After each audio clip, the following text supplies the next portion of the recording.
it's Shannon with Play with the World, and I'm out playing with the world in Vancouver, BC. Today's topic is, how do you forgive yourself? Oh, it's a tough one, it's a deep one, but I want you to first ask yourself if you're mad at yourself. Most of the time we're like, no, I'm not mad at myself. There's a bee buzzing around me. I'm not mad at myself. No, what are you talking about?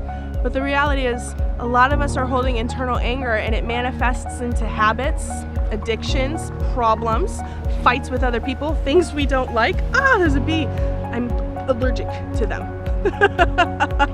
And this is actually something that can cause us more problems in our life, because we may feel like, oh, I got it together, I don't have anyone I need to forgive, but we're actually carrying around enormous guilt and frustration for our own self. So if you're angry with yourself, I want you to apply these steps, okay? Even if you don't think you're angry, and even if you have no real reason to be angry, think and consider that perhaps you're holding on to resentment for yourself in one way or another. Number one, I want you to think about what happened in your life that caused you pain that maybe you've forgotten about. Sometimes we hold signatures of events with us, and then we overcompensate as we grow up. We do things that cover up the pain. Maybe it's a habit, overeating, over drinking, overspending, over exercising, overworking, picking fights with people. This happened to me in my own life. I realized I gained a lot of weight over the past, I've always had an up and down relationship with my weight. And, over the past few years after a specific relationship that ended, I gained a lot of weight. And in that experience, I realized I was holding on to anger. And that anger because of how I thought things should have been or how the relationship was supposed to be. And that's what you want to think about for your own life. Are you holding on to something that you think should have happened and maybe it didn't? And so we internalize this pain. A lot of times we do things to totally mask it. And so for me, I was eating. And I've recently been able to look at the situation and release some of the weight. I've lost about 20 pounds, which is a really big deal because it's been a long time. And it's because I applied this process. And the first thing I did was I made a list of all the reasons that perhaps I was angry at myself. All of them. I just wrote them down. And what I realized is a lot was tied to that specific relationship of how things didn't work out. And it was okay. It's not that it needed to work out, it was my expectations. So I made this list, and in doing this list, I then moved to step number 2, which was to really forgive and allow myself to forgive. So every day I said, I'm willing to forgive, I'm willing to release this, I'm willing to let go. And you have to say it every day and show up fully because it's a practice. The more you practice it, the easier it becomes. So forgiveness is a lot of times really hard, but forgiving yourself is often even harder because we feel guilty. We feel like it's our fault.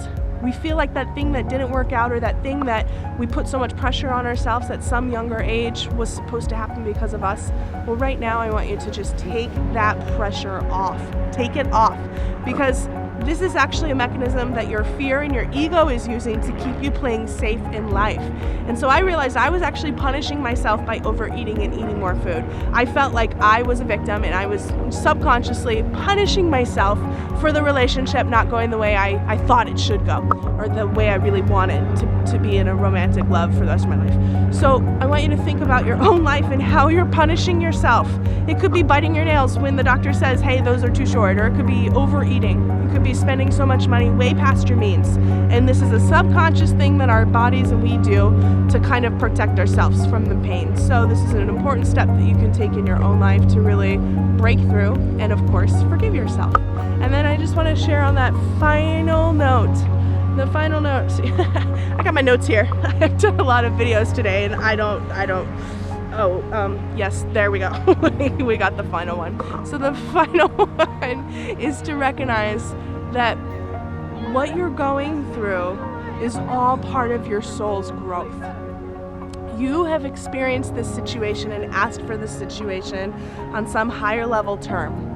And in that experience, you're growing exponentially. So forgiving yourself is part of your divine responsibility to allow yourself to become who you really want to be.